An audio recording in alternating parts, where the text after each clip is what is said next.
गोकुळीच्या सुखा गोकुळीच्या सुखा अंत पार नाही लिखा. गोकुळामध्ये का आनंद झाला म्हणतात, त्या ठिकाणी भगवान कृष्ण परमात्मा प्रगट झाले म्हणून. बाळकृष्ण नंदाघरी काय झालं, आनंदल्या नर नारी. आनंदाच्या भरामध्ये प्रत्येक घरी गुड्या लागल्या म्हणले. गुडिया तोरणे करीते कथा गाती गाणे.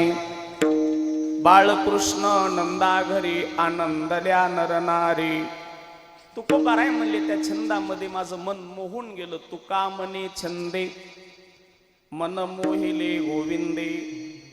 बाळकृष्ण नंदाघरी आनंदल्या नर नारी. विठ्ठला विठ्ठला